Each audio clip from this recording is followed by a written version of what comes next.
Recorded, edited, and produced by John Loth. The Evolution of Civilizations by Carroll Quigley. Recorded, edited, and produced by John Loth. Chapter 9, Part 2. Mixture. The period of mixture of classical civilization covers the Iron Age invasions which destroyed Cretan civilization, and continues onward into the period when the Phoenicians began to bring back the basic necessities of civilized living. In our usual arbitrary fashion, we might say that the period of mixture lasted from 1200 to 900, and that the following age of gestation covered the next 100 years to about 800 BC. We have already said that classical culture was Ionian. This means that the mixture that created it took place on the shores of the Aegean Sea, chiefly among people who spoke the Ionic dialect of Greek. This means that it was a synthesis from the activities of a relatively small number of persons in a relatively small area. It also means, as is generally true when one civilization descends from a predecessor, that the peripheral area of Cretan civilization became the core area of classical civilization. The elements that mixed to form classical society were at least four. 1. Minoan. 2. Indo-European. 3. Mesopotamian. And 4. Semitic. None of these, except perhaps the last, was a direct influence. The others were indirect, filtered through intermediaries. The Minoan influence came through the Mycenaean age, that is, in the Greek language, and with heroic and warlike elements, replacing the feminist and pacifist elements of Minoan. The Indo-European was also diluted by coming through the Mycenaean age rather than as the direct influence of a warrior people, such as we find in the Dorian Greeks. This means that the rationalist and individualist tendencies found in the Indo-Europeans were intensified by the weakening of the social and tribal beliefs usual among a more primitive people. This influence was passed on to the Greeks, largely through Homer. The Mesopotamian contribution came across Anatolia, where it picked up all kinds of dark superstitions and irrational rites, as well as through the Phoenicians. The Semitic influence also came by way of the Phoenicians, which means that it came through a practical, hard-headed, unimaginative, and businesslike people. It would be a difficult task to enumerate what Greek culture owed to each of these four. It would also be misleading, because the Ionians took each element, modified it, and merged it into a new synthesis. From the Mesopotamians came much science and astronomy, weights and measures, such as the 12-hour day and night, and the use of 60 for fractional parts, and considerable technology. From the Indo-European came many pastoral elements, including the religious dominance of a sky god, Daius equals Deus equals Zeus, a patriarchal and masculine-dominated social system, extreme emphasis on honor, competitiveness, heroism, and war, and above all, rationalism. The last of these is so important that it deserves more detailed consideration. There can be little doubt that the rationalism of the Greeks, which became one of the general qualities of classical culture, was derived from their Indo-European heritage. The same quality is found among the early Persians, for example, the Zoroastrian religion, in an even more definite way. And the Persians are the only Indo-European group on whom we have adequate information that was less culturally mixed than the Greeks. Of the other Indo-European groups, the Mitanni were more purely Indo-European, but we know very little about them. The Hittites and Aryans were subjected to great cultural mixture, and we have inadequate information on them.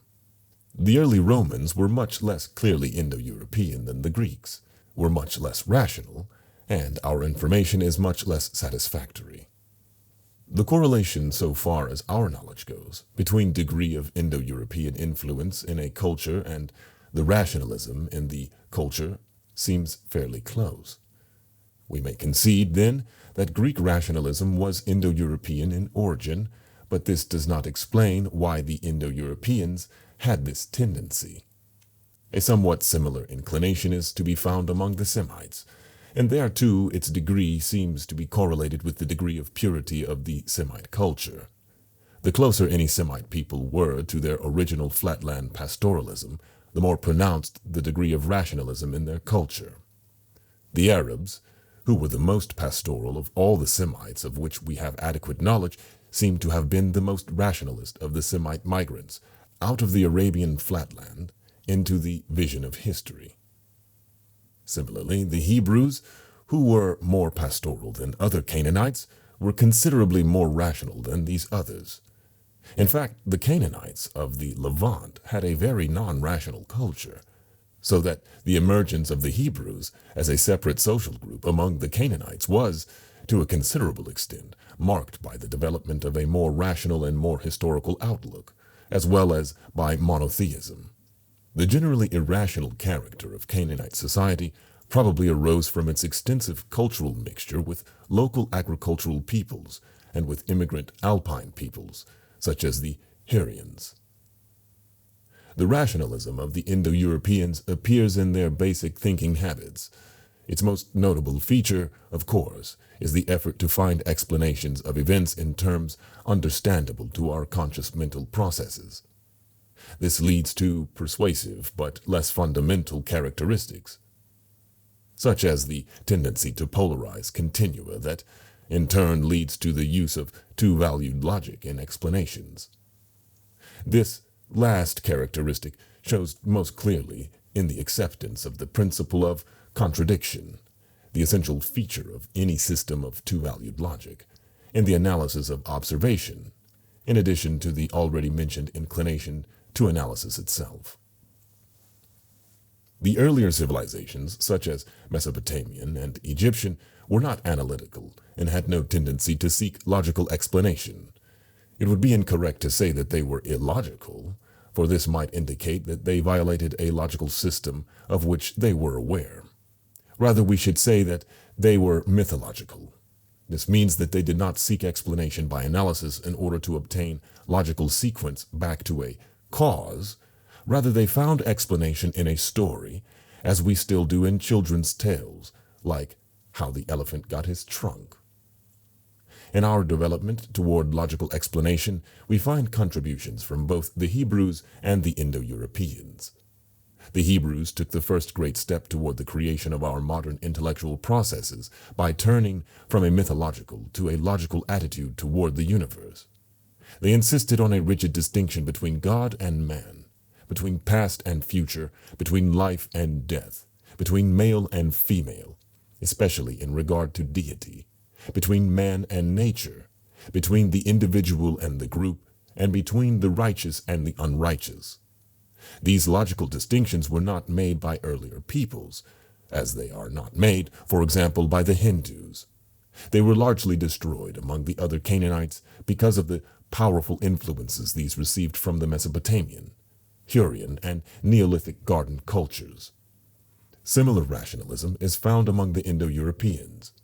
We might explain this quality as one of the attributes of flatland pastoralism, or we might attribute it to the grammatical structure of Indo-European languages, and in that way trace it back to the common linguistic ancestor of Indo-European and Semite.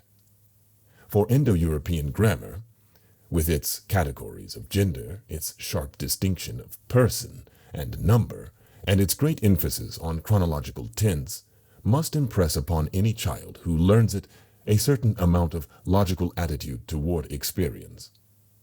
This would be quite different from the experience of the Japanese child, whose language emphasizes in its grammar relative class levels, or of the young Bantu speaker, who has little time emphasis, lacking any future tense, but divides everything in the universe into a score or so of basic qualitative classes. Of course, we might abandon this rather Platonic effort to explain the logical quality of Greek thought by adopting instead the sophist argument that there is nothing really logical about Greek thinking or Indo-European languages, but that we simply call them logical because it is what we are used to in our own culture derived from them. If we do this, it will still be permissible to say that these qualities came into the Greek mixture from the Indo-European element in that mixture. It is obvious that the Indo-European element also contributed to classical culture a large number of material traits. These included horses and war chariots, the use of flowing garments fastened by pins, the toga, iron weapons from the Hittites by way of the Dorians, the wearing of beards, the Megaron-style house, the social inferiority of women, and other features. We have already indicated what the Minoan element contributed to this mixture. It included such very practical things as the Mediterranean diet, as well as less tangible traits such as much of the foundations of Greek aesthetics, the sense of beauty and of proportion, the inclination toward naturalism in art, the love of nature, and the strong sense of community that was such a significant element in the Greek city-state. The development of naturalism out of earlier geometric art, about the 7th century, is usually regarded as a manifestation of the Greek genius, but might better be regarded as a reemergence of Minoan tendencies after their submergence by Iron Age invaders. The contributions of the Phoenicians to the period of mixture are well known. Coming late, they included the alphabet, many techniques in metalwork, and other productive processes, including the goatskin bellows and ironwork. A considerable amount of mythology, such as Hephaestus, the god of craft skills, units of weight and measures, including money, and many musical instruments and techniques, generally attributed by the Greeks to Cinyras, the Canaanite Kinnor. In addition, of course, the Phoenicians contributed the basic conditions that led to a revival of civilized living in the West: law and order on the seas, extension of distant trade, reappearance of city life, the recreation of an urban class, the revival of writing. On these foundations, ancient society was able to rear a new civilization because it had an instrument of expansion. This instrument was slavery. Gestation. Slavery arose originally from the Indo-European conquest of the archaic peoples of the Mediterranean basin. Some of this may have come with the Bronze Age invasions, but the greater part undoubtedly arose as a consequence of the Iron Age invasions. These events created a kind of domestic slavery used in agricultural activities rather than the kind of plantation slavery we generally think of, because that is the kind we know from American history. This means that each family, except for the very greatest, had no more than a few or several slaves, and that these lived with their owners' families under conditions of close personal relationships. In many cases, the owner worked directly in the fields with his slaves, and he always supervised them between intervals of military campaigns. Thus, the owner had a personal knowledge of his lands, his slaves, and of agricultural techniques. If improvement in the use of these was needed, he was in a good position to know it. Moreover, he had an incentive to make such improvements, since any increased agricultural output would accrue to him. And finally, he was in a position to mobilize capital to make such improvements, because he had the legal right and power to retain for his own use part of the output of each of his slaves. The slave owner, especially in the earliest period, had very local interests, and the society in which he lived consisted very largely of small, almost self-sufficient economic units, largely agrarian in their activities. The earliest types of expansion were also local and agricultural, such things as clearing of wastelands for new fields, provision of a more adequate water supply, draining of swampy areas, the building of defensive stockades on neighboring hilltops, and terracing. The best known of such ancient works were the draining of Lake Copias in Boeotia, and the mini cuniculi of Etruscan Italy. The accumulation of surpluses of the ordinary necessities of life in the control of slave owners also contributed to expansion by creating a demand for luxury goods of remote origin. This demand, met by the activities of the Phoenicians, led to the beginning of commerce, and later to the rise of towns. At least 3 times in history, A society organized in small self-sufficient agricultural units has shifted to an urbanized commercial society by the growth of a demand for luxury goods of remote origin, because of the accumulation of surpluses of necessities of local origin within the self-sufficient agrarian units. This occurred about 4000 BC in Western Asia. It occurred after 900 BC in classical antiquity, and it occurred after AD 1000 in Western civilization. Without a little thought on the subject, we might be tempted to believe that a tradeless society consisting of self-sufficient agricultural units would begin to develop trade by the growth of local trade in necessities. But history and logic demonstrate quite clearly that the earliest commerce to appear in a tradeless society is in luxury goods of remote origin. There would be no possibility of any local trade in necessities among units that were self-sufficient in necessities. Only later, when remote trade in luxuries has given rise to urban concentration of commercial people who lack necessities, does such local trade develop. The growth of such commerce became a principal manifestation of expansion in Mediterranean civilization, and was clearly established before 800 BC. It was preceded and then accompanied by an intensification of agricultural practices. Both of these required the accumulation of capital. It was preceded and then accompanied by an intensification of agricultural practices. Both of these required the accumulation of capital based on slavery, to which we have referred. The agricultural expansion was originally a shift toward growing emphasis on crops, with decreasing emphasis on pastoral activities. The proportion of cattle, sheep, even horses, and all other livestock except goats were reduced. Grazing areas were turned into crops. Lands held in common became individually owned. There was a growing pressure on the land, and land ownership became increasingly inequitable. This economic inequality helped accumulation of capital, but gave rise to explosive social and political pressures, such as those described in the earliest periods of Greek or Roman history. They were relieved, thanks to men like Solon, by diverting both manpower and capital into commerce and city building. These provided full-scale expansion. Expansion. Full-scale expansion, by diverting political and social pressures into peaceful and constructive directions, reduced social conflicts and warfare. It was manifested in the usual four ways, as growth of population accelerated production, geographic expansion, and increased knowledge. These all occurred in the Eastern Mediterranean at least a century before they appeared in the Western Mediterranean, so that it is convenient to give slightly different dates for this period in the East and the West. We might say that the age of expansion in the Eastern Mediterranean was from about 850 BC to about 450, while in the Western Basin it was about 700 to 250 BC. The growth of population and of production in the classical age of expansion is beyond dispute.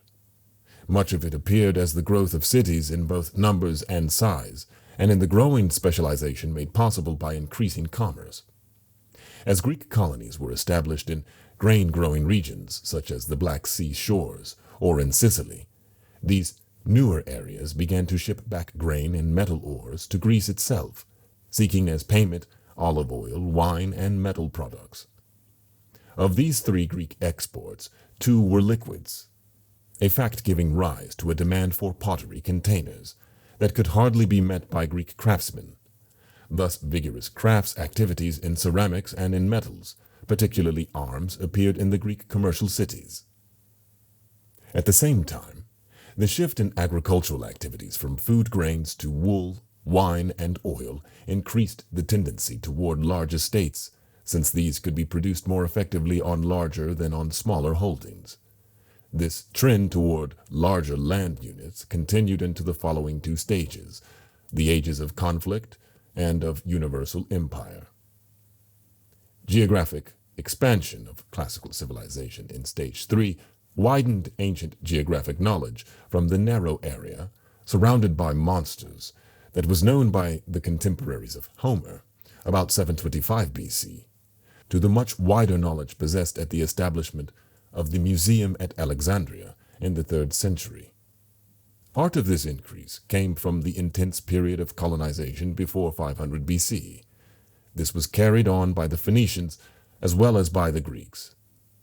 The former established colonies in North Africa, like Carthage, in Sicily, like Utica, and in Spain, like Cadiz. Greek cities, like Miletus, Ephesus, Corinth, and Megara, also sent out colonies. The chief colonized areas were the northern shores of the Aegean Sea, the Black Sea, eastern Sicily, and southern Italy. But there were others outside these limits, such as Naucratis in Egypt and Marseilles in Gaul. In fact, the Greeks penetrated almost everywhere except the Tyrrhenian Sea, including southwestern Italy and Corsica, where they were excluded by the Etruscans, and west of Sicily, where they were excluded by the Phoenicians and Carthaginians. The conquest of Phoenicia by Persia in 538 BC made these great seafaring people a satellite of Persia, and squeezed the Greeks into the central Mediterranean between Persian pressure from the east and Carthaginian pressure from the west. Since the Persian fleet was largely Phoenician, this pressure on classical civilization from both east and west was pressure from Canaanite culture. This pressure was greatly relieved in 480 BC when the Western Greeks, led by Syracuse, defeated the Carthaginians at Himera in Sicily, and the Eastern Greeks, led by Athens, defeated the Persian fleet at Salamis. As a result of these battles, classical civilization was free to determine its own fate, until later it finally destroyed the Persian-Phoenician system, 333 BC, and the Carthaginian Canaanite system, 146 BC. We have indicated that an age of expansion frequently is a period of science and of democracy. This was certainly true of classical civilization. The rise and fall of Greek and later of Roman democracy is a familiar story. Science, on the other hand, had two peaks, both in the Greek period and in no way associated with the shape of the Mediterranean basin or the relationship between core and peripheral areas. These two peaks are generally known as Ionian science, from about 600 BC to about 400 BC, and Hellenistic science, from about 350 to 150 BC. A link between the two was provided by Aristotle's Lyceum. Any age of expansion has strong trends toward rationalism because of the need to make decisions between alternative actions in a period when status is being disrupted and social atomism is prevalent because of expansion.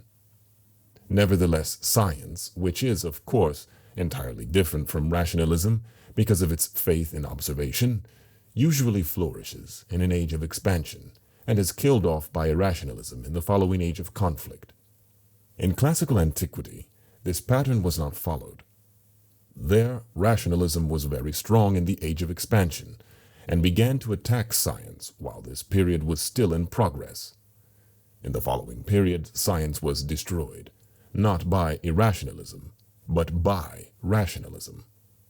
The reason for this aberration in the pattern lies in the fact that in classical antiquity, rationalism became allied with oligarchy and shared in its victory over both science and democracy. The importance of this, on subsequent intellectual history, especially on our own, can hardly be overemphasized. It deserves a more detailed examination. We have already said that reality is not completely rational because it consists of continua. Such continua are non-rational and non-logical. They can be handled by various techniques, all of which ultimately fall back on observation through the senses. Such continua can be dealt with simply by action, so that when a man runs or plays tennis, we can say that he is dealing successfully with the continua of space and time. Such activity is based on the use of the senses, observation, plus unconscious, neurological, mental processes. These unconscious mental processes are, of course, non-rational, although not always irrational, and non-logical. Or in the second case, we can deal with such continua rationally and logically by dividing them, as we did with the rainbow, by arbitrary and imaginary divisions into gametes to which we can attach rational labels. We then deal with these labels or categories by rational processes, but the verity of the conclusions reached by these processes must be checked through sensual observation. A third method of dealing with reality is by pure rationalism.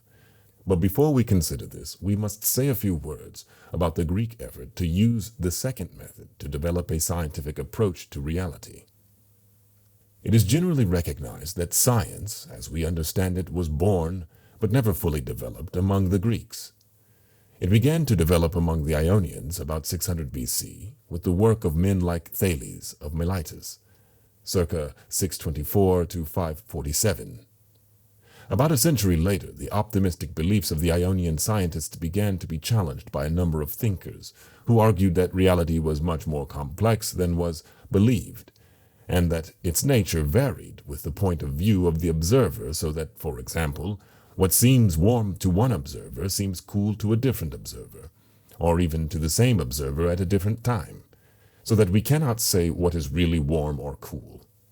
The chief figure in this development of profound doubt was Heraclitus of Ephesus. Heraclitus was obsessed with the dynamic qualities of observed reality, or as we should put it, with the inability of man to deal with continua by any processes based on sensual observation. All is flux, he said, or again, you cannot step into the same river twice. By this last statement, he meant that the river is always changing. If we step into a river even a second after we stepped into it the first time, it is a different river. The first time we step into it, it is the river we have not yet stepped into, while the second time we stepped into it, it is the river we have already stepped into. These are clearly different rivers, but they are different for other reasons as well. The second time, it is a different river because some of its water has flowed to the sea and been replaced by different water. The fish and plants in it have moved, and its bed and banks have worn away, however slightly. Obviously, it is not the same river, although our senses can discern the changes only at the end of a long time. It has changed somewhat in any time, however brief. Similarly, it changes in space. We walk along its banks and say, "Here is the river," but soon it is very narrow, and we say, "Here is the brook." Yet nowhere can we find a spot or a line which separates the river from the brook, or the brook from the rill. We say that John's body is renewed every 7 years, its material being completely eliminated and replaced by new material. This process must go on constantly, so that at the end of any time, however small, John is a different person. We thus have no right to expect debts to be paid, because we can never find the exact person to whom we made the loan, and anyone has the right to refuse to repay a loan on the ground that it was made to someone else. If we seek repayment after a long interval, say 10 years, why should he not say, "You have the wrong person. I do not have in my body a single molecule of the person to whom you made the loan 10 years ago." Of course, we might argue in such a case that the molecules might have changed, but their configuration has remained the same. And the loan was made to the configuration, not to the sum total of molecules. The point of such a distinction between molecules and their configuration, somewhat like Aristotle's distinction between matter and its form, is that matter can be observed by the senses, while the form has to be inferred by some mental process. According to these Greek non-scientific thinkers of the 5th century BC, we can say nothing true or know nothing certain about the physical world of appearances. In this world, all is flux. But behind this material world, there must be some non-material, unchanging reality that can be found by rational thought. According to Heraclitus, this reality behind appearances must be logos, a pattern of logical rationality. On the basis of arguments such as these, there arose a school of rationalists following the teachings of Pythagoras, circa 580 to 505 BC. To these Pythagorean rationalists, the diversity and dynamics of the material world made it unknowable and outside the realm of possible discussion. But behind this appearance of things, which was really illusion, was reality. Such reality was rational and logical. Accordingly, reality could be found by reason and logic alone, without any appeal to the senses or to observation. In fact, such an appeal to observation would merely distract a person from the unchanging, knowable unity of rational reality, to the constantly changing, unknowable illusion of appearances. This dichotomy between appearance and reality became basic in the outlook of the Pythagorean rationalists, such as Pythagoras himself, Socrates, Plato, or the early Aristotle. They insisted that knowledge could be obtained not by approaching the material world through the senses, but by turning away from the material world, which was a knowable illusion, to reality, which was rational and knowable. Reality was to be found by the use of reason and logic alone, because it was rational and logical. This involved the unstated assumption that man's rational and logical mental activities run parallel to reality and reflect it without any physical link between them. According to the Pythagorean rationalists, the rational and logical reality behind the world of appearances and found by the use of reason and logic without observation was the eternal, rational, and unified field of mathematics. Our knowledge of these things was not based on observation, but on reminiscence. Learning does not consist of putting anything into the mind, but in recalling to the mind from its hiding place in the memory what the mind really knew all the while, from some earlier existence or merely from its own structure. This process of remembering mathematics is demonstrated in Plato's Meno. The best-known case of an individual starting out as a follower of the Ionian sciences and then becoming a Pythagorean rationalist is to be found in the autobiographical remarks which Plato put into Socrates' mouth in the Phaedo. In earlier years, he said he had been a follower of the natural philosophers, that is, the scientists, and even for a while he accepted the teachings of Anaxagoras. But he soon discovered that the senses were not dependable, and that the views of scientists were never in agreement and were always changing. Accordingly, he had abandoned dependence on the body and discovered that truth could be found by reason alone. The real philosopher, he felt, should be glad to die, because this would free him from the confusion of the body and the senses. The knowledge of the essence of things must be sought with the mind alone, not introducing or intruding into the act of thought, the sight, or any other sense along with reason. He who has got rid, as far as he can, of eyes and ears, and so to speak, of the whole body, these being in his opinion distracting elements, which, when they infect the mind, hinder it from acquiring truth and knowledge. I decided, he said, to take refuge from the confusion of the senses in argument, and by means of argument alone to determine the truth of reality. The truth, thus revealed in recollection, recalled from a previous existence, and its truth is not to be tested, as a scientist would do, by observation, but simply by the mathematical rule that all inferences deduced from it are mutually consistent. We have already mentioned that these Pythagorean ideas, held and propagated by Socrates, Plato, Xenophon, and others, were not tenable because long before, while Pythagoras was yet alive, one of his disciples had used the master's own Pythagorean theorem to prove that space was irrational, because it was a continuum. This means that it was possible to prove the irrationality of reality by purely rational mathematical arguments, and that accordingly, the fundamental assumption of this school about the rationality and logic of reality was false. Such a discovery should have led any honest seekers after truth to abandon this fundamental assumption about reality and to fall back on some other assumption, such as the scientist's assumption that the senses do give us information about reality. The continued adherence by the rationalist school to beliefs they knew were false can only be explained on the ground that they had an interest in these beliefs beyond their devotion to truth. Naturally, this interest was not stated by these people publicly. At least, no such statement appears in the ancient evidence. So once again, we must rely on inferences. The key to the thinking of the Pythagorean rationalists lies in their fear of change and hatred of change. Beyond the ordinary change of the physical world, they saw the social change that for centuries had been spreading political power and economic benefits wider and wider. There can be no doubt that the Pythagorean rationalists resented these political and social changes and wished to deny the possibility and reality of change. Pythagoras himself was the founder of an international oligarchic conspiracy, the Pythagorean Brotherhood, which operated out of Croton in southern Italy, until it was forced to flee from that city by the democratic uprising about 510 BC.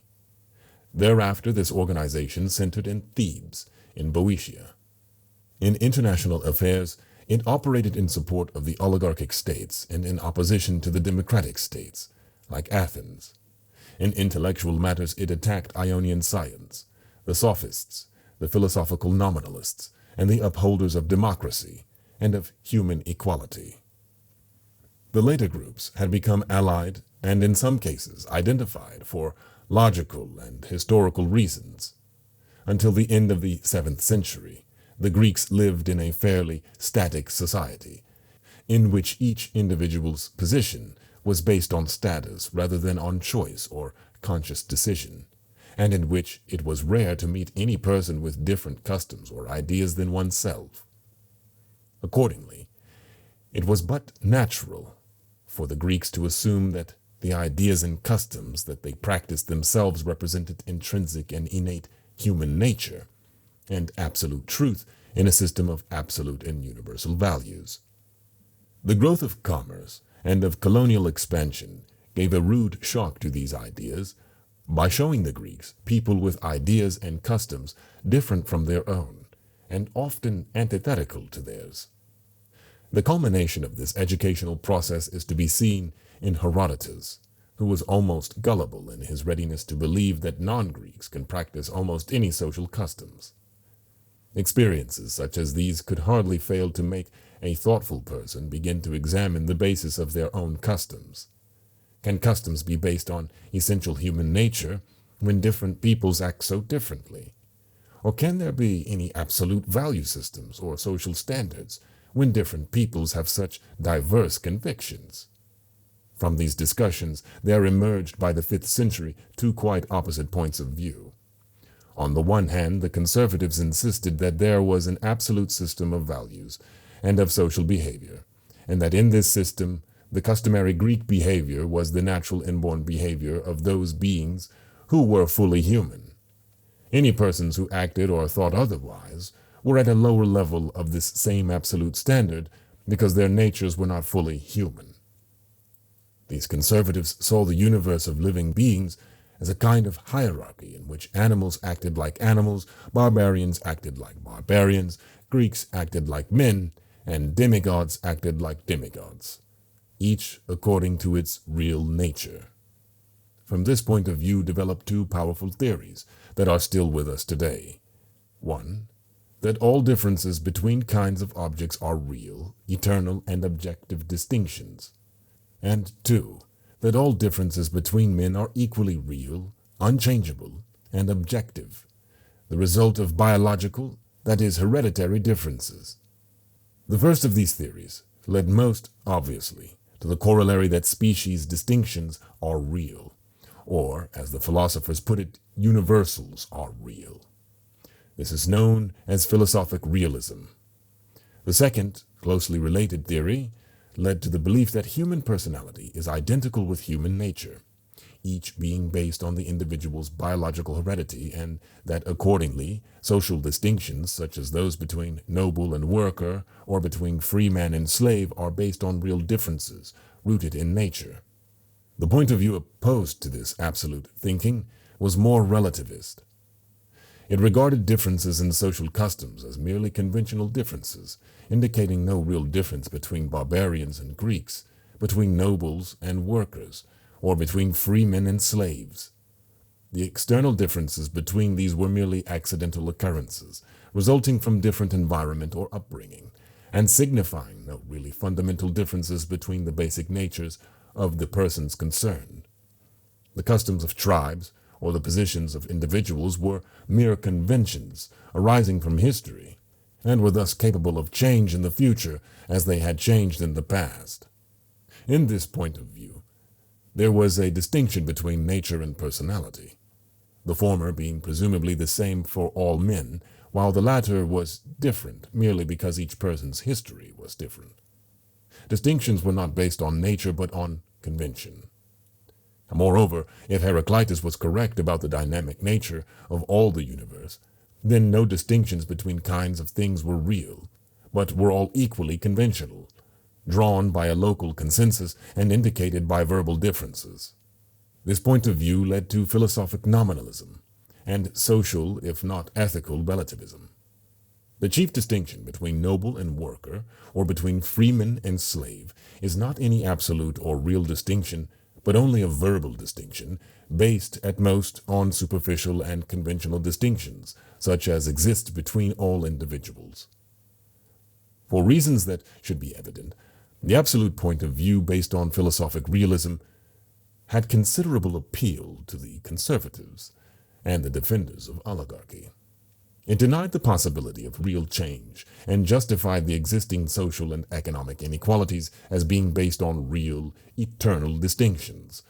Furthermore, by insisting on the reality of group differences, it reduced the appeal of individualism and justified the domination of the group over the individual.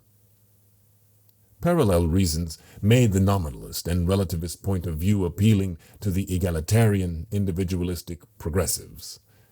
Nominalism, which recognized the existence of individuals, denied the real existence of groups, and thus denied that economic and social inequalities were anything more than accidental and changeable features.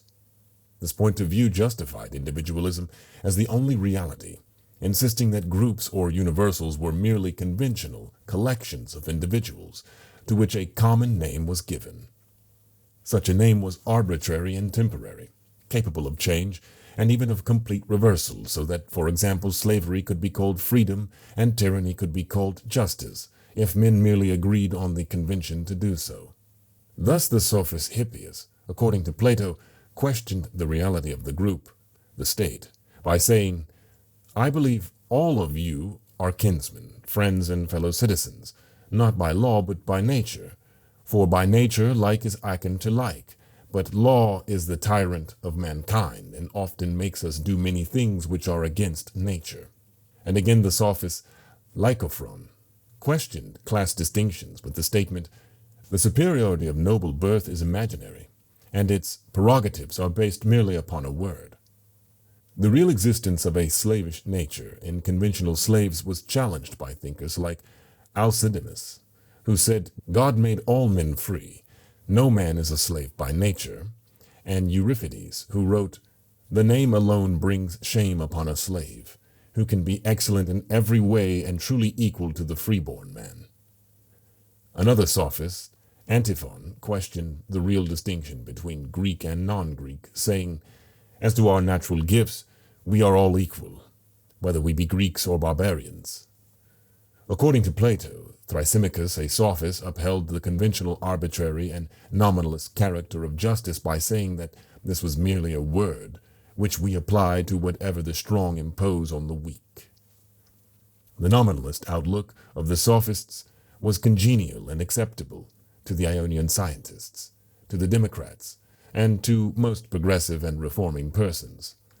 In many instances, such as Anaxagoras, these popular roles were combined in one person. In any case, they were closely allied. This alliance, for generation 461 to 429 BC, was under the leadership and patronage of Pericles, in whose kitchen cabinet Anaxagoras was a prominent member.